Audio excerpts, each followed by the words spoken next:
ଶ୍ରୀମଦ୍ ଭାଗବତ ଗୀତା ଏବଂ ଶ୍ରୀମଦ୍ ଭାଗବତମ୍ ଏ ଉଭୟ ପୁସ୍ତକ ସାଧାରଣତଃ ଯେଉଁମାନେ ମୁକ୍ତି ପାଇଁ ଆକାଂକ୍ଷିତ ସେମାନଙ୍କ ପାଇଁ ବି ପ୍ରଯୁଜ୍ୟ ଏବଂ ଯେଉଁମାନେ ମୁକ୍ତି ପଥର ଯାତ୍ରୀ ସେମାନଙ୍କ ପାଇଁ ମଧ୍ୟ ଏକାନ୍ତ ଆବଶ୍ୟକ।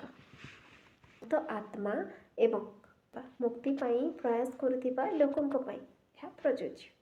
ସୁକଦେବ ଗୋସ୍ୱାମୀଙ୍କ ମୁଖରୁ ଶୁଣୁଥିବା କଥାବସ୍ତୁକୁ ନେଇ ପରୀକ୍ଷିତ ବା ରାଜା ପରୀକ୍ଷିତ ରାଜ ସମଗ୍ର ମାନବ ଜାତି ପାଇଁ କିଛି କହିଛନ୍ତି।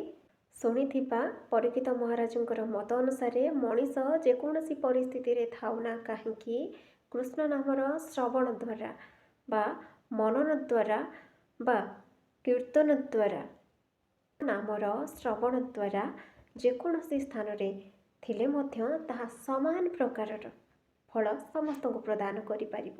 ତେଣୁ ସମଗ୍ର ସମାଜକୁ ସଜାଗ କରାଇ ସେ କହିଛନ୍ତି କୃଷ୍ଣଙ୍କର ସେହି ଦିବ୍ୟ ଲୀଳାକୁ ସମସ୍ତେ ଆନ୍ତରିକତାର ସହିତ ଗ୍ରହଣ କରିବେ ଏବଂ ଶୁଣିବାକୁ ଆଗ୍ରହ ମଧ୍ୟ କରିବେ।